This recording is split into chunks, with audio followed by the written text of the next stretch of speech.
Hello everyone, welcome to the channel for this. நான் உங்க சதீஷ். இன்னைக்கு நம்மளோட கிளாஸ்ல நியூட்டன்ஸ் லாஸ் ஆஃப் மோஷன் அப்படிங்கிற சாப்டர் பத்தி பார்க்க போறோம். இந்த சாப்டர்ல வந்து பாத்தீங்கன்னா நம்ம சீரீஸ் ஆஃப் லெக்சர் டிசைன் பண்ணிருக்கோம். அதுல இது முதல் lecture introduction to Newton's laws of motion. So 11th ஸ்டாண்டர்ட்ல இருக்கக்கூடிய 4th சாப்டர் 11th ஸ்டாண்டர்ட்ல இருக்கக்கூடிய 4th சாப்டர் தான் நாம் டிஸ்கஸ் பண்ண போகிற Newton's laws of motion. Right, இப்போ இந்த சாப்டரில் நியூட்டன் வந்து முக்கியமான 3 லாஸ் கொடுத்துருப்பாரு. அது உங்களுக்கு எல்லாத்துக்குமே தெரிஞ்சிருக்கும், நம்ம லோயர் கிளாஸ்ல இது படிச்சிருக்கோம். அண்ட் நம்மளோட டே டு டே லைஃப்பில் இந்த நியூட்டன்ஸோட 3 லாஸை பயன்படுத்தி பல விஷயங்களை வந்து நாம் படிக்க முடியும். அப்படிங்கிறதுல நான் என்ன சொல்ல வரேன்னா, அந்த விஷயங்கள்லாம் எந்த காரணத்தினால அந்த மாதிரி பெக்யூலியராக செயல்படுது அப்படிங்கிறது இந்த சாப்டரில் இருக்கக்கூடிய லாஸ் வந்து நமக்கு சப்போர்ட் பண்ணும். So physical quantities like speed, velocity, acceleration, momentum, force, இது எல்லாத்தையுமே டீட்டெயில்டாக நம்ம இந்த சாப்டரில் படிப்போம். அதுக்கு முன்னாடி ஐசக் நியூட்டன் வந்து பார்த்தீங்கன்னா, ஸோ உங்களுக்கு தெரிஞ்சிருக்கும், ஐசக் நியூட்டனோட காலகட்டமானது 1627 இருந்து அரௌண்டு 1724 வரைக்கும். ஸோ அப்ராக்சிமேட்டாக இந்த ரேஞ்சு. இவர் ஜஸ்ட் கலீலியோ இறந்து அடுத்த ஒரு வருஷத்துலேயே இவருக்கு வந்து இந்த உலகத்துக்கு வராரு. இவர் ஒரு மேஜர் பிரேக் த்ரூ சயின்ஸில் கொண்டு வராரு. அதில் ரொம்ப ரொம்ப ரொம்ப முக்கியமான விஷயம், 1966 இவர் கண்டுபிடிச்ச universal law of gravitation. So இந்த லா வந்து ஒரு பெரிய பிரேக் த்ரூவை சயின்ஸில் கொண்டு வருது. பிகாஸ் இதுக்கு பல ஸ்டோரிஸ் இருக்குது. மரத்துக்கடியில் உட்காந்துட்டு இருந்தார், ஆப்பிள் கீழே விழுகும் பொழுது அது ஏன் கீழே போச்சு, அப்போ என்ன கிராவிட்டின்னு ஒரு ஃபோர்ஸ் ஆக்ட் ஆகிட்டு இருக்கு அப்படிங்கிற விஷயங்கள் எல்லாமே உங்களுக்கு தெரிஞ்சிருக்கும். இந்த 1666ங்கிற காலகட்டம் நீங்கள் கொஞ்சம் யோசிச்சு பாருங்களேன். நாம் இப்போது 2024 இருக்கும். இந்த அளவுக்கு நம்ம சிந்தனையை செலுத்த முடியுமா அப்படிங்கிறது ஆச்சரியக்கூடிய விஷயம். அது நியூட்டன் அந்த காலகட்டத்தில் பண்ணியிருக்காரு. இதுக்கு முன்னாடி இருந்த கலீலியோவும் சரி பல விஷயங்களை கண்டுபிடிச்சிருக்காரு. அண்டு உண்மையாலுமே ஒரு பெரிய ஜீனியஸ். நியூட்டன் ஆனவர் ஒரு பெரிய ஜீனியஸ், எல்லாத்துக்குமே தெரிஞ்ச விஷயம். இப்போ 1666 இப்போ இந்த காலகட்டம் பார்த்தீங்கன்னா, அவர் பிறந்ததுலேருந்து கிட்டத்தட்ட ஒரு 30-40 இயர்ஸ் அந்த ரேஞ்ச் தான். இப்போ எவ்வளோ பெரிய விஷயங்களை அவர் வந்து கண்டுபிடிச்சிருக்காரு அப்படிங்கிறது ரொம்ப பாராட்டக்கூடிய விஷயம் அந்த ஏஜில். ஓகே, நெக்ஸ்ட்டு நாம் எதனால் இந்த சாப்டர் படிக்கிறோம்? So Newton's laws of motion அப்படிங்கிற சாப்டரை நம்ம எதுக்கு படிக்கணும்? So why we are going to study this chapter? What is the purpose of this chapter? எதுக்கு இந்த சாப்டர் அப்படிங்கிறது நீங்கள் கேட்டிங்கன்னா, நம்மளை சுற்றி இருக்கக்கூடிய எல்லா விஷயங்களும், நம்மளை சுற்றி இருக்கக்கூடிய திங்ஸ் எல்லாமே, how things are around us, the way they are. ஒரு ஃபேன் ஆனது நம்மளை சுற்றி எப்படி செயல்படுது, ஒரு லைட் ஆனது நம்மளை சுற்றி எப்படி செயல்படுது, ஒரு கார், ஒரு ட்ரக்கு ரோட்டில் போகும் பொழுது அதுக்கு என்னென்ன ஃபிசிக்கல் குவான்டிட்டிஸ் உள்ள இன்வால்வ் ஆகிருக்கு, அது என்னென்ன லாஸ் நம்ம யூஸ் பண்ணி அதை கண்டுபிடிக்க முடியும், எப்படி அந்த மோஷன் நடக்குது அப்படிங்கிறது. இப்போது பர்பஸ் அப்படிங்கிறது, அஃப்கோர்ஸ் உங்களுக்கு ஃபிசிக்ஸ் மேலே ஒரு க்யூரியாசிட்டி இருந்துச்சுன்னா, இதை பற்றி தெரிஞ்சுக்கணுன்னா பல விஷயங்களை நீங்கள் ஃப்யூச்சரில் கண்டிப்பாக கற்றுக்க முடியும். அதே மட்டும் இல்லாமல் உங்களோட எக்ஸாம் பாயிண்ட் ஆஃப் வியூவில் மார்க்ஸ் வந்து ரொம்ப ரொம்ப ரொம்ப முக்கியம். இந்த சாப்டரில் இருந்து கொஷின்ஸ் இல்லாமல் நீங்கள் எந்த காம்படிட்டிவ் எக்ஸாமுக்கு போனீங்கனாலும் இந்த சாப்டர்லேருந்து கொஷின்ஸ் இல்லாமல் இருக்காது. NEET, JEE, advance, VIT, SRM, CU, CUSAT, எந்த எக்ஸாமாக இருந்தாலும் இந்த சாப்டர் ரொம்ப ரொம்ப ரொம்ப முக்கியம். அது தெரிஞ்சு வச்சுக்கோங்க. ஸோ நம்மளை சுற்றி நடக்கக்கூடிய விஷயங்கள் என்னென்ன, ஃபார் எக்ஸாம்பிள் நீங்கள் ஒரு கிரிக்கெட் விளையாட போகிறீங்க அப்படின்னா கூட, நீங்கள் அடிக்கக்கூடிய அந்த பால், ப்ளே பண்ணக்கூடிய அந்த பால் வந்து உங்களை நோக்கி வரும் பொழுது அந்த பால் எவ்வளோ ஸ்பீடில் இருக்குது, எந்த மாதிரி மோஷனில் இருக்குது, ஸோ அந்த மூமெண்ட்டு ஸ்டடி ஆஃப் மோஷன் அப்படிங்கிறது தான் நம்ம கைனமேட்டிக்ஸ்ன்னு சொல்லுவோம். கைனமேட்டிக்ஸ். ஸோ அந்த பால் ஆனது எந்த மாதிரி மோஷனில் இருக்குது அப்படிங்கிறத பற்றி படிக்கிறது தான் கைனமேட்டிக்ஸ். நவ் இது வந்து பார்த்தீங்கன்னா அந்த பால் ஆனது ஆல்ரெடி ஒரு மோஷனில் இருக்குது இல்லைங்களா? So this is something like effect. Now இது நடந்ததுக்கு யாராவது ஒருத்தர் காரணமாக இருக்கணும், கரெக்டாக? ஸோ நம்ம அதை தான் வந்து டைனமிக்ஸ்ன்னு சொல்லுவோம். ஃபார் எக்ஸாம்பிள், ஒரு பேர்டு வந்து பறந்து வருது. அந்த பேர்டானது ரெக்கையெல்லாம் வந்து ரொம்ப வைடாக ஓப்பன் பண்ணி கீழேயும் மேலேயும் ஃப்ளிப் பண்ணி தான் வந்து அது பறந்து வருது. ஸோ அந்த பேர்டோட மோஷன் எப்படி இருக்குது அண்டு அதுக்கு காரணம் என்ன, எதனால் அந்த பேர்டு பறக்குது, எதனால் ஒரு பர்டிகுலர் டைரக்ஷனில் பறக்குது, ஸோ அந்த பேர்டு வளையும் பொழுது எந்த டைரக்ஷனில் வளையுது, அதுக்கு காரணம் என்ன, இதை பற்றி நம்ம படிக்கக்கூடியது தான் டைனமிக்ஸ் அப்படின்னு நம்ம சொல்கிறோம். டைனமிக்ஸ். ஸோ டைனமிக்ஸ் அப்படிங்கிறது study of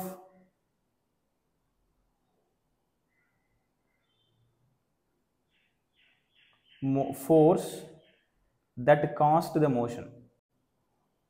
Study of force that caused the motion. இப்போ இதெல்லாம் வந்து நம்ம டைனமிக்னு சொல்லுவோம். இது டைனமிக் அப்படிங்கிறது பார்த்தீங்கன்னா காஸ், இதுதான் காரணம். இந்த டைனமிக்ஸ் தான் வந்து நம்ம அதை காஸாக பார்க்குறோம். ஸோ கைனமெட்டிக்ஸ், டைனமிக்ஸ், இதை வந்து நம்ம என்டையராக இந்த சாப்டர் நம்ம டீல் பண்ணுவோம். ஸோ இந்த சாப்டர் வந்து எக்ஸாம் பாயிண்ட் ஆஃப் வியூவில் எதனால் நான் இது ரொம்ப முக்கியம் அப்படின்னு நான் சொல்கிறேன்னா, உங்களுக்கு நீட் மாதிரி ஒரு காம்படிட்டிவ் எக்ஸாம் எடுத்துக்கிட்டிங்கன்னா கண்டிப்பாக 3 கொஷின், 2 கொஷின் ஷியோர், பட் 3 கொஷினுங்கிறது வந்திருக்கு, 3 கொஷின் வந்து கேட்டிருக்காங்க. அதே மாதிரி ஜேஇ மாதிரி ஒரு காம்படிட்டிவ் எக்ஸாம் எடுத்துக்கிட்டிங்கன்னா கண்டிப்பாக 2 question sure.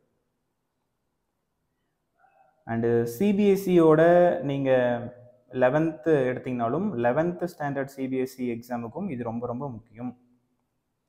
So exam point of வியூலையும் இந்த சாப்டர் ஆனது முக்கியமானது. ஸோ இது வந்து தெரிஞ்சு வச்சுக்கோங்க. இப்போ இந்த சாப்டர் வந்து பார்த்தீங்கன்னா நான் முன்னாடியே சொன்ன மாதிரி உங்களை சுற்றி நடக்கக்கூடிய விஷயங்களில் என்னென்ன ஃபிசிக்ஸ் இன்வால்வ் ஆகிருக்கு அப்படிங்கிறது கிளியர் கட்டாக ஒரு ஐடியா தரும்.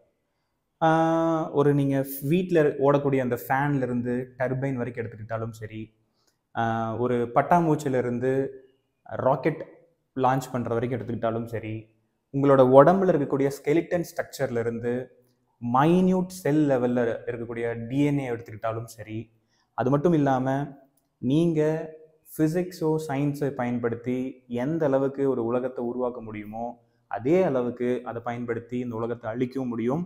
நாம் எதுக்காக இதை பயன்படுத்துகிறோம் அப்படிங்கிறது தான் உண்டு. ஸோ உங்களை சுற்றி நடக்கக்கூடிய எல்லா விஷயங்களும் ஃபிசிக்ஸ் இன்வால்வ் ஆகிருக்கு. என்கிட்ட மெடிக்கல் ஸ்டூடெண்ட்ஸ் வந்து சார் நான் எம்பிபிஎஸ் டாக்டர் ஆகணும் சார், நான் எம்பிபிஎஸ் படிக்க போகணும் சார், டாக்டர் ஆகணும், ஏன் இதை நான் ஃபிசிக்ஸ் படிக்கணும் சார் அப்படி வந்து கேட்டிருக்காங்க.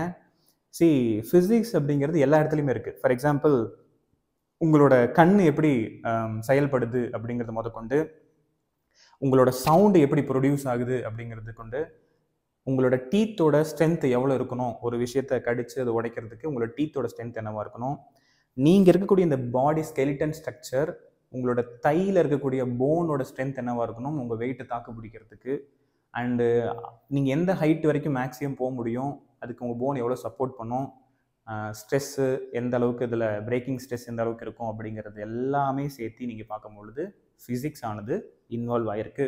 Blood pressure, fluid mechanics, blood pressure வந்து நீங்கள் ஃபிசிக்ஸ் தெரியாமல் அதை பற்றி படிக்க முடியாது. அண்ட் உங்களோட செல்ஸ் வந்து ஒரு வெலாசிட்டியில் மூவ் ஆகும்போது அதுக்கு சார்ஜஸ்லாம் கூட அக்குமுலேட் ஆகிருக்கும் அப்படிங்கிறத நம்ம பார்க்க முடியும். ஸோ இது எல்லாமே ஃபிசிக்ஸ் தான்.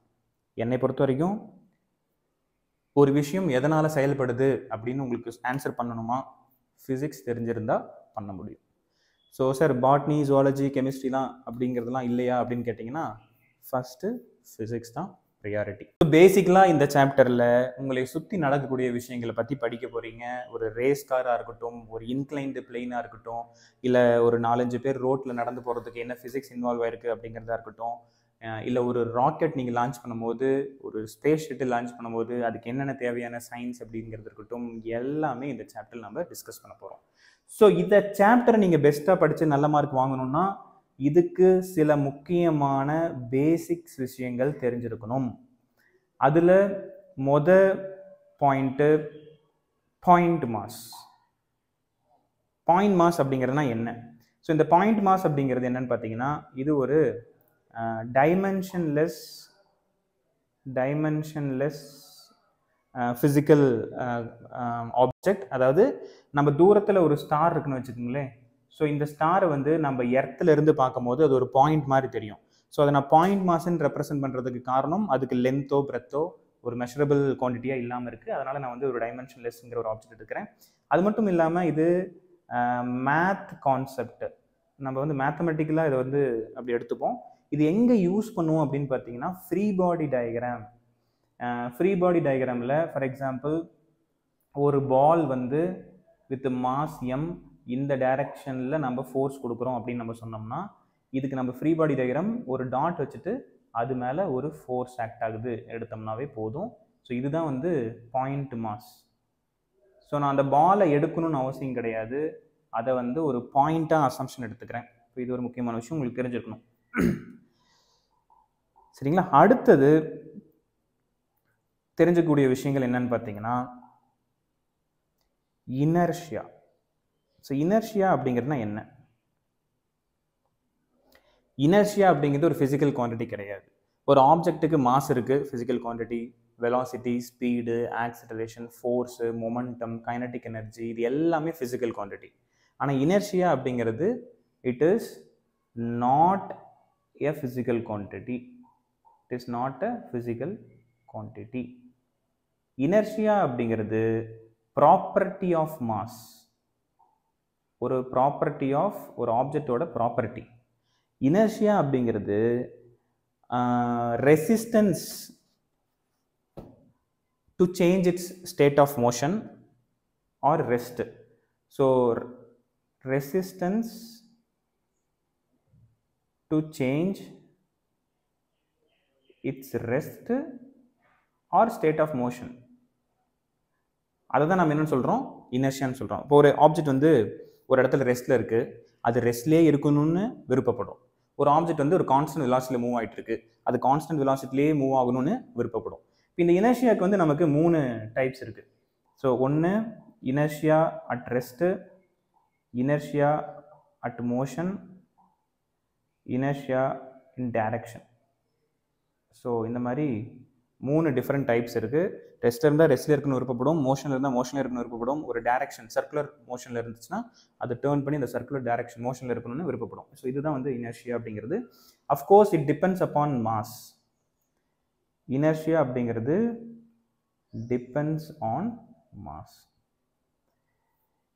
மூணாவது நம்ம பார்க்கக்கூடிய விஷயங்கள் ஃபண்டமெண்டல் ஃபோர்ஸஸ். என்னென்ன ஃபோர்ஸஸ் இருக்கு? Fundamental forces.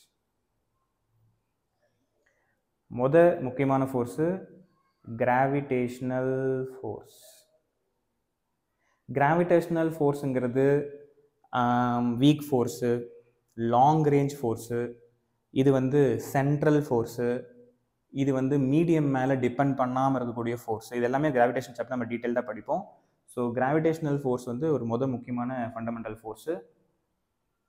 ரெண்டாவது எலக்ட்ரிக் ஃபோர்ஸ், மேக்னெட்டிக் ஃபோர்ஸ். இந்த எலக்ட்ரிக் ஃபோர்ஸும் மேக்னெட்டிக் ஃபோர்ஸும் நம்ம தனித்தனியாக டீல் பண்ணலாம், இல்லை ரெண்டும் சேர்த்து எலக்ட்ரோ மேக்னெட்டிக் ஃபோர்ஸ்னு சொல்கிறோம். இந்த எலக்ட்ரோ மேக்னெட்டிக் ஃபோர்ஸுங்கிறது 12th ஸ்டாண்டர்ட் நீங்கள் படிப்பீங்க. ஸோ நாலாவது நியூக்ளியர் ஃபோர்ஸ். இந்த நியூக்ளியர் ஃபோர்ஸில் 2 டைப் இருக்குது. ஒன்று வீக் நியூக்ளியர் ஃபோர்ஸ், இன்னொன்று ஸ்ட்ராங் நியூக்ளியர் ஃபோர்ஸ். இந்த வீக் நியூக்ளியர் ஃபோர்ஸுங்கிறது ஒரு நியூக்ளியஸ்லேருந்து டிகே, பீட்டா டிகேவோ ஆல்ஃபா டிகேவோ நடந்துச்சுன்னா அது ஆட்டோமேட்டிக்காகவே அதே தனித்தனியாகவே ஒரு டிஸ்இன்டகிரேஷன் நடக்கும். அது ஏன்னா வீக் ஃபோர்ஸாக இருக்கிறதுனால. ஸ்ட்ராங் நியூக்ளியர் ஃபோர்ஸுங்கிறது ஒரு நியூக்ளியஸ்குள்ளே பாசிட்டிவ் சார்ஜ் இருக்கக்கூடிய 2 புரோட்டான் பக்கத்தில் இருக்கிறதுக்கான காரணம் அங்கே ஒரு ஸ்ட்ராங் நியூக்ளியர் ஃபோர்ஸ் ஆக்ட் ஆகிட்டு இருக்கு. பொதுவாக நம்ம ப்ளஸ்ஸும் பக்கத்தில் வச்சோம்னா இது ரெண்டும் ரிப்பல் ஆகி போயிடும். அப்படி ரிப்பல் ஆகாமல் ஒரே இடத்துல பிடிச்சி வச்சிருக்கிறதுக்கு காரணம் ஸ்ட்ராங் நியூக்ளியர் ஃபோர்ஸ். இதில் வந்து முக்கியமாக நான் சொன்ன மாதிரி இந்த ரெண்டும் உங்களோட 12th ஸ்டாண்டர்டில் படிப்பீங்க. அண்ட் அஃப்கோர்ஸ் இது வந்து இப்போ 11th ஸ்டாண்டர்டில் ஃபஸ்ட்டு வால்யூமில் கடைசி சாப்டர் நம்ம கிராவிடேஷன் ஃபோர்ஸில் படிப்போம். இதுவும் 12th ஸ்டாண்டர்டில் படிப்போம். ஸோ இதெல்லாமே ஃபண்டமெண்டல் ஃபோர்ஸஸ் இன் நேச்சர். இன்னொன்று இது எல்லாமே நம்ம என்ன சொல்லுவோம்னா நான் கான்டாக்ட் ஃபோர்ஸ், நான் கான்டாக்ட் ஃபோர்ஸஸ். இன்னொன்று டைப் வந்து கான்டாக்ட் ஃபோர்ஸஸ் இருக்கு. Contact forces. இப்போ இந்த கான்டாக்ட் ஃபோர்ஸில் இருக்கக்கூடிய முக்கியமான விஷயங்கள்லாம் நீங்கள் பார்த்தீங்கன்னா, ஒரு ஆப்ஜெக்ட்டு இன்னொரு ஆப்ஜெக்ட் நம்ம பிடிச்சி தள்ளிட்டு போயிட்டு இருந்தோம்னா அங்கே கான்டாக்ட் ஃபோர்ஸ் வந்து ஆக்ட் ஆகுது. இப்போது ஒரு ஸ்ட்ரிங்கில் நமக்கு டென்ஷன் ஃபோர்ஸ் ஆக்ட் ஆகும். இதெல்லாமே எக்ஸாம்பிள் ஆஃப் கான்டாக்ட் ஃபோர்ஸு. இல்லை நார்மல் ஃபோர்ஸ் ஆக்ட் ஆகும். இந்த நார்மல் ஃபோர்ஸுக்கு இன்னொரு பேர் கான்டாக்ட் ஃபோர்ஸு, இன்னொரு பேர் ரியாக்ஷன் ஃபோர்ஸு. இந்த நார்மல் ஃபோர்ஸ் ஆனது எங்கே ஆக்ட் ஆகும்னா,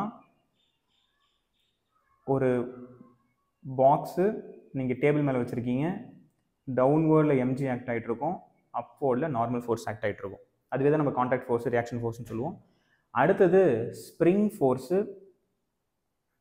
ஒரு ஸ்ப்ரிங்கில் ஆக்ட் ஆகிட்டு இருக்கிற கூடிய ஃபோர்ஸு கேஎக்ஸ். நம்ம ரீஸ்டோரிங் ஃபோர்ஸ் எடுத்தோம்னா அது மைனஸ் கேஎக்ஸு, அது நம்ம ஸ்ப்ரிங் ஃபோர்ஸ்னு சொல்லுவோம். அடுத்தது பயான் ஃபோர்ஸு.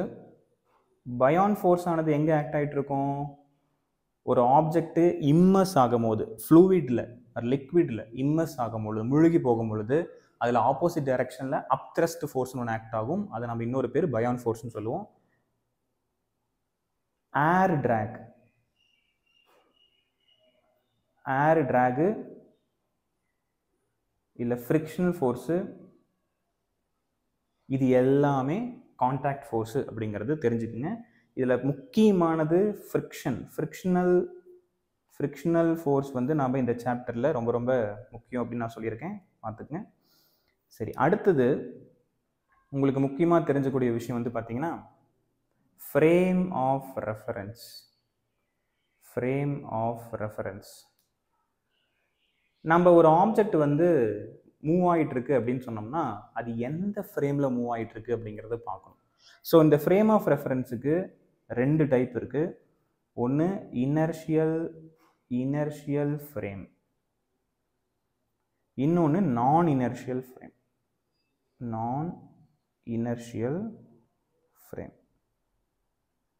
ஸோ இந்த இனர்ஷியல் ஃப்ரேம் அப்படிங்கிறது வந்து பார்த்தீங்கன்னா உங்களுக்கு கான்ஸ்டன்ட் வெலாசிட்டியில் மூவ் ஆகிட்டு இருக்கும். Or acceleration is 0, or you can say velocity is constant. இதே பேசிக்ஸில் வெலாசிட்டி என்ன, ஸ்பீட் என்ன, ஆக்சலரேஷன் என்ன அப்படின்னு நம்ம பார்ப்போம். ஸோ இப்போ தெரிஞ்சு வச்சுக்கோங்க, இனர்ஷியல் ஃப்ரேம் அப்படிங்கிறது கான்ஸ்டன்ட் வெலாசிட்டியில் மூவ் ஆகக்கூடிய ஒரு ஃப்ரேமு. அதே மாதிரி ஆக்சலரேஷன் அப்படிங்கிறது 0வாக இருக்கும். இப்போது இந்த இடத்துல ஒரு ஆப்ஜெக்ட் இருக்குது. ஸோ இந்த ஃப்ரேம் ஆஃப் ரெஃபரன்ஸ் வந்து கான்ஸ்டன்ட் வெலாசிட்டியில் மூவ் ஆகிட்டு இருக்கு, ஈக்குவல் டு 0ங்கிறது ஆக்சலரேட்டட் ஆகாத ஒரு ஃப்ரேம், அன்ஆக்சலரேட்டட் ஃப்ரேம் அப்படின்னு நம்ம சொல்லலாம். அண்ட் இதுவே நான் இனர்ஷியல் ஃப்ரேம் எடுத்துக்கிட்டிங்கன்னா இது ஆக்சலரேஷன் ஆனது ஒரு வேல்யூம் இருக்கும், வெலாசிட்டி அப்படிங்கிறது மாறிக்கிட்டே இருக்கும். So velocity is changing. So இந்த இடத்துல இந்த ஃப்ரேம் ஆனது என்ன ஆகிட்டே இருக்கு, ஆக்சலரேட் ஆகிட்டே இருக்கு. இது ஒரு ஆக்சலரேஷனில் போகுது. இந்த 2 இடத்துலையுமே நியூட்டன்ஸ் லாஸ் வந்து அப்ளிகபிளாக இருக்கும். ஃபார் எக்ஸாம்பிள் இங்கே வந்து நியூட்டன்ஸ் லா வந்து அப்ளிகபிளாக இருக்கும். ஸோ நியூட்டன்ஸ் லா ஒபேஸ். இங்கே வந்து நியூட்டன்ஸ் லா ஒபே ஆகாது. இப்போ இந்த இடத்துல நான் இனர்ஷியல் ஃப்ரேம் அப்படின்னு நம்ம சொல்கிற இடத்துல வந்து பார்த்தீங்கன்னா நியூட்டன்ஸ் லாஸ் வந்து ஒபே ஆகாது. இந்த நான் இனர்ஷியல் ஃப்ரேம் ஆஃப் ரெஃபரன்ஸ் அப்படிங்கிறது ஆக்சலரேட்டட் ஃப்ரேம். ஸோ இது நம்ம என்ன சொல்கிறோம், Newton's law does not obey. இதை நம்ம சாட்டிஸ்ஃபை பண்ணுறதுக்கு தான் சூடோ ஃபோர்ஸ் அப்படிங்கிறது உள்ள வருது. ஸோ சூடோ ஃபோர்ஸ் அப்படிங்கிறது நான் இனிஷியல் ஃப்ரேமில் வரும். அந்த சூடோ ஃபோர்ஸுங்கிறது என்ன, அது எப்படி ஆக்ட் ஆகணும், எப்பப்பெல்லாம் அந்த சூடோ ஃபோர்ஸ் எடுத்துக்கணும் அப்படிங்கிறது நம்மளோட சீரீஸ் ஆஃப் லெக்சரில் நம்ம பார்ப்போம். சரிங்களா? ஸோ அடுத்த முக்கியமான விஷயம், அடுத்த முக்கியமான பேசிக் விஷயம் என்னன்னு பார்த்தீங்கன்னா, ஸ்பீடுனா என்ன, வெலாசிட்டினா என்ன, ஆக்சிலரேஷன்னா என்ன. ஸோ ஸ்பீடு அப்படிங்கிறது உங்களுக்கு தெரியும், ஒரு டிஸ்டன்ஸ் ஆனது நேரத்தை பொறுத்து எப்படி மாறிக்கிட்டே இருக்கு அப்படிங்கிறது நம்ம ஸ்பீடுன்னு சொல்லுவோம். ஸோ ஸ்பீடோட definition rate of change of distance. ஒரு ஆப்ஜெக்ட் வந்து ஒரு பர்டிகுலர் டிஸ்டன்ஸை கவர் பண்ணுது, அது ஒரு பர்டிகுலர் நேரத்தில் கவர் பண்ணுது. அந்த நேரம் எவ்வளோ எடுத்துக்குது, அந்த தூரத்தை எவ்வளோ எடுத்துக்குது அப்படிங்கிறத நம்ம அந்த ரேட் நம்ம பார்த்தோம்னா ஸ்பீடு நம்ம சொல்கிறோம். அதே மாதிரி வெலாசிட்டி அப்படிங்கிறது என்னன்னு பார்த்தீங்கன்னா rate of change of displacement. So இதுக்கு ரெண்டுத்துக்குமே யூனிட் வந்து மீட்டர் பர் செகண்ட் தான், டைமென்ஷன் சேம் தான். என்ன, இது வந்து ஸ்கேலார் குவான்டிட்டி, இது வந்து வெக்டார் குவான்டிட்டி. வெக்டாரோட வேல்யூவில் டைரக்ஷனை பற்றி நம்ம பேசணும். I cap, J cap, K cap, டைரக்ஷனை பற்றி நம்ம சொல்லி ஆகணும். அந்த வெலாசிட்டியானது வெக்டார் குவான்டிட்டி, அதோட மேக்னிடியூட் வந்து நம்ம ஸ்பீடுன்னு சொல்லலாம். ஸோ ஆக்சிலரேஷன் அப்படிங்கிறது என்ன, ரொம்ப ரொம்ப முக்கியம். ஆக்சிலரேஷன், ஸோ ஆக்சிலரேஷன் அப்படிங்கிறது rate of change of velocity. So A equal to dv by dt. So இதோட வேல்யூஸ் வந்து பார்த்தீங்கன்னா உங்களுக்கு ஒன்றா ஜீரோவாக இருக்கலாம், இல்லை பாசிட்டிவாக இருக்கலாம், இல்லை நெகட்டிவாக இருக்கலாம். ஸோ ஜீரோவாக இருக்கிறதுக்கு வாய்ப்பு இருக்குது, பாசிட்டிவாக இருக்கிறதுக்கும் வாய்ப்பு இருக்குது, நெகட்டிவாக இருக்கிறதுக்கு வாய்ப்பு இருக்குது. ஜீரோவாக இருந்தால் என்ன அர்த்தம் அப்படின்னு பார்த்தீங்கன்னா வெலாசிட்டி ஆனது கான்ஸ்டண்ட்டாக இருக்கும். பாசிட்டிவாக இருந்தால் என்ன அர்த்தம்னு பார்த்தீங்கன்னா வெலாசிட்டி ஆனது அதிகமாகிட்டே இருக்கும். அதாவது இனிஷியல் வெலாசிட்டியும் ஃபைனல் வெலாசிட்டி கம்பேர் பண்ணும்போது வெலாசிட்டி அதிகமாக இருக்கும். நெகட்டிவ் அப்படின்னு என்னன்னு பார்த்தீங்கன்னா வெலாசிட்டி ஆனது கம்மியாக இருக்கும். இனிஷியல் வெலாசிட்டியும் ஃபைனல் வெலாசிட்டியும் பார்க்கும்பொழுது இனிஷியல் வெலாசிட்டி வந்து அதிகமாக இருக்கும், ஃபைனல் வெலாசிட்டி ஆனது கம்மியாக இருக்கும். அந்த கேஸில் ஆக்சிலரேஷன் அப்படிங்கிறது நம்ம நெகட்டிவ்னு சொல்கிறோம். ஸோ ஆக்சிலரேஷன் அப்படிங்கிறது rate of change of velocity, acceleration dv by dt. Acceleration ஜீரோவாக இருந்தால் என்ன ஆகும், பாசிட்டிவாக இருந்தால் என்ன ஆகும், நெகட்டிவாக இருந்தால் என்ன ஆகும் அப்படிங்கிறத நம்ம தெரிஞ்சு வச்சுக்கோங்க. அடுத்த பேசிக்ஸில் ரொம்ப முக்கியமானது டிஃபரன்ஷியேஷன் அண்ட் இன்டகிரேஷன். டிஃபரன்ஷியேஷன் அது மட்டும் இல்லாமல் இன்டகிரேஷன். ஸோ டிஃபரன்ஷியேஷன் இன்டகிரேஷன் நம்ம பார்த்தீங்கன்னா கால்குலஸில் படிப்போம். இந்த கால்குலஸை இன்ட்ரோடியூஸ் பண்ணதே யாருன்னு பார்த்தீங்கன்னா நியூட்டன் தான். நியூட்டன்ஸ் கால்குலஸ், இந்த டிஃபரன்ஷியல் கால்குலஸ், இன்டகிரேஷன் கால்குலஸ், இது ரெண்டுமே பார்த்தீங்கன்னா ஆப்ரேட்டர்ஸ் மாதிரி தான். எப்படி உங்களுக்கு வந்து பாசிட்டிவ் நெகட்டிவ் அப்படின்னு இருக்கோ, இல்லை மல்டிப்ளிகேஷன் டிவிஷன் அப்படின்னு இருக்கோ, அந்த மாதிரி டிஃபரன்ஷியேஷன் இன்டகிரேஷன் அப்படிங்கிறது ரெண்டு ஆப்ரேட்டர்ஸ். ஸோ ப்ளஸ்ஸோட இன்வர்ஸ் ஆப்ரேட்டர் நெகட்டிவ், மல்டிப்ளிகேஷனோட இன்வர்ஸ் ஆப்ரேட்டர் டிவிஷன், டிஃபரன்ஷியேஷனோட இன்வர்ஸ் ஆப்ரேட்டர் யார், இன்டகிரேஷன். ஸோ அதனால தான் ஒரு ஃபிசிக்கல் குவான்டிட்டியை நீங்கள் இன்டகிரேட் பண்ணிங்கன்னா உங்களுக்கு அதோட டிஃபரன்ஷியல் ஃபார்ம் வந்து ஆன்சராக வரும். ஸோ நம்ம இதை டீட்டெயில்டாக பார்ப்போம். இதோட பேசிக் வந்து உங்களுக்கு பேசிக் மேத்தமெட்டிக்ஸ் கான்செப்டில் இருக்குது, உங்களுக்கு டீட்டெயில்டாக அதை படிக்கணும்னா அதை பார்த்துக்குங்க. ஸோ ஃபஸ்ட் நான் இந்த டிஃபரன்ஷியேஷன் அப்படிங்கிறதுக்கு என்ன அப்படின்னு சொல்லிடுறேன். ஸோ ஃபார் எக்ஸாம்பிள் உங்களுக்கு ஒரு கிராஃப் இருக்குது, X axis and Y axis. இதில் ஒரு ஸ்லோப் நீங்கள் எடுத்தீங்கன்னு வச்சுக்கோங்களேன். ஸோ இந்த ஸ்லோப்பில் dy by dxன்னு எடுப்பீங்க. இதுதான் differentiation. Differentiation of the function y with respect to x. இதுதான் நம்ம வந்து differentiation of the function y. yங்கிற ஃபங்க்ஷனை வந்து நம்ம டிஃபரன்ஷியேட் பண்ணுறோம் வித் ரெஸ்பெக்ட் டு x. இந்த yங்கிற ஃபங்க்ஷனை x-ஐ பொறுத்து மாறிட்டு இருக்கு. அது மட்டும் இல்லாமல் இன்டகிரேஷன் அப்படிங்கிறது என்னன்னு பார்த்தீங்கன்னா அதே மாதிரி ஒரு கிராஃபு எக்ஸ் ஒய்ன்னு ஒரு கிராஃபு, இதில் ஏரியா அண்டர் த கர்வ். இந்த கிராஃபில் நீங்கள் ஏரியா கண்டுபிடிச்சிங்கன்னா, ஃபார் எக்ஸாம்பிள் கர்வ் வந்து இப்படி இருக்குது, இப்போ இந்த கர்வில் உங்களுக்கு ஏரியாவை கண்டுபிடிக்கணும்னு நினச்சிங்கன்னா இதுதான் area under the curve. So இந்த ஏரியா அண்டர் த கர்வுக்கு நீங்கள் வேல்யூ வேணும்னு எதிர்பார்த்தீங்கன்னா நீங்கள் கண்டுபிடிக்க வேண்டிய விஷயம் என்னன்னு பார்த்தீங்கன்னா இன்டெக்ரல் y dx. இதுதான் அந்த ஏரியாவோட ஆன்சர். ஸோ டிஃபரன்சியேஷன்னா என்ன, இன்டகிரேஷன்னா என்ன, ஒரு ஃபிசிக்கல் குவான்டிட்டியை ஸ்மால் பிட்ஸ் அண்ட் பீசஸாக நீங்கள் டிவைட் பண்ணிங்கன்னா அதுதான் டிஃபரன்சியேஷன். அந்த ஸ்மால் பிட்ஸ் அண்ட் பீசஸை டிவைட் பண்ணதை சேர்த்துனீங்கன்னா அதுதான் இன்டகிரேஷன். புரிஞ்சுங்களா? அடுத்த முக்கியமான பேசிக் என்ன அப்படின்னு பார்த்தீங்கன்னா வெக்டார்ஸ். ஸோ வெக்டார்ஸில் நீங்கள் ஆல்ரெடி தரவாக இருக்கணும். வெக்டார்ஸ் ஒருவேளை நீங்கள் ஒழுங்காக படிக்காமல் இருந்தீங்கன்னா தயவு செஞ்சு பேசிக் மேத்தமெட்டிக்ஸில் வெக்டார்ஸ் அப்படிங்கிற ஒரு கான்செப்ட் இருக்குது, அதை போய் பாருங்கள். வெக்டார்ஸில் 2 முக்கியமான விஷயம் நான் இம்பார்ட்டண்ட்டாக இங்கே சொல்லித்தர போகிறேன்.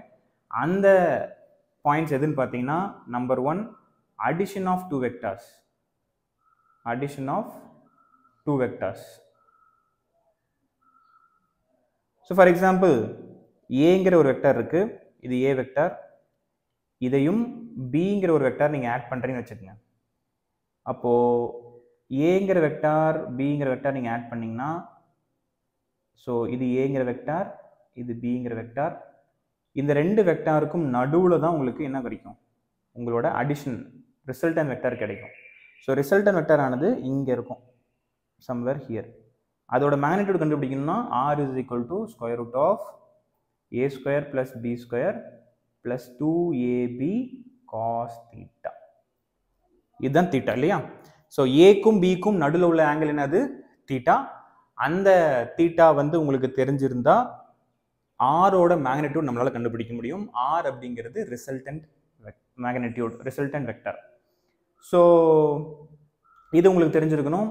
அண்டு அது மட்டும் இல்லாமல் ரெசல்யூஷன் ஆஃப் 2 வெக்டர்ஸ். ஸோ இது வந்து அடிஷன் ஆஃப் 2 வெக்டர்ஸ். அடுத்தது வந்து பார்த்தீங்கன்னா resolution of 2 vectors. Resolution of a vector. இப்போ ஒரு வெக்டர் எப்படி நம்ம ரிசால்வ் பண்ணுறது? ஃபார் எக்ஸாம்பிள் உங்களோட X axis and Y axis இப்படி இருக்குது. ஸோ இது வந்து ஒய் ஆக்சிஸ், இது வந்து எக்ஸ் ஆக்சிஸ். இதில் ஏங்கிற ஒரு வெக்டார் நான் அப்படி வச்சுருக்கேன். அந்த ஏங்கிற வெக்டார் எக்ஸ் ஆக்சிஸில் இருந்து தீட்டா அப்படிங்கிற ஒரு ஆங்கிளில் தள்ளி இருக்குது. With respect to X axis theta அப்படிங்கிற ஆங்கிள் இருக்குது. இப்போ இந்த ஏங்கிற வெக்டாரை நான் எக்ஸ் ஆக்சிஸோட காம்பனண்ட் என்ன, ஒய் ஆக்சிஸோட காம்பனண்ட் என்னன்னு பிரிக்கணும். ஸோ எக்ஸ் ஆக்சிஸோட காம்பனண்ட் வந்து இதோட ஷேடோ. ஃபார் எக்ஸாம்பிள் பாருங்களேன், இப்போ இந்த இடத்துல வந்து ஒரு லைட் சோர்ஸ் இருக்குன்னு வச்சுப்போம். இந்த வெக்டர் மேலே அந்த லைட் விழுகும் பொழுது அந்த ஏங்கிற வெக்டரோட நிழல் எங்கே விழுகும், எக்ஸ் ஆக்சிஸில் விழுகும். ஸோ அந்த ஏங்கிற வெக்டரோட நிழல் எக்ஸ் ஆக்சிஸில் விழும் பொழுது நான் என்ன எடுத்துக்கிறேன், இந்த அளவுக்கு ஏ காஸ் தீட்டா வேல்யூ இருக்கும். பிகாஸ் உங்களுக்கு தெரியும் இது 90 டிகிரி. அப்போது இந்த இடத்துல நீங்கள் காஸ் 90 எடுத்தீங்கன்னா காஸ் தீட்டா எடுத்தீங்கன்னா காஸ் தீட்டாக்கு அட்ஜசன்ட் யாரு, இது தீட்டா, இதுக்கு அட்ஜசன்ட் இது. ஸோ காஸ் தீட்டாக்கு அட்ஜசன்ட் வந்து நான் வந்து ஏஎக்ஸ்ன்னு எடுக்கிறேன், டிவைடட் பை ஹைப்போட்டென்யூஸ் எது, மேக்னிடியூட் ஆஃப் ஏ. இப்போ இதை வச்சு நான் எழுதும் பொழுது ஏஎக்ஸ்னா எது, ஏஎக்ஸ்னா இந்த கீழே இருக்கிறது, ஹைப்போட்டென்யூஸ் வந்து ஏ மேக்னிடியூட் இது. அப்போ ஏஎக்ஸ் என்ன எழுதலாம், A X is equal to magnitude of A cos தீட்டான்னு எடுக்கணும். ஸோ இதுதான் A X equal to magnitude of A cos theta. Now இப்போ இதோட y காம்பனண்ட் எதுன்னு பார்த்தீங்கன்னா இதுதான் y காம்பனண்ட், இதுதான் y காம்பனண்ட். இப்போ y காம்பனண்ட் நம்ம எடுக்கும் பொழுது கண்டிப்பாக இதை பற்றி பேசணும். அப்போ இதோட வேல்யூ கண்டுபிடிக்கணும், என்ன பண்ணலாம், இதோட வேல்யூ கண்டுபிடிக்கணும்னா சைன் தீட்டா எடுக்கலாம்.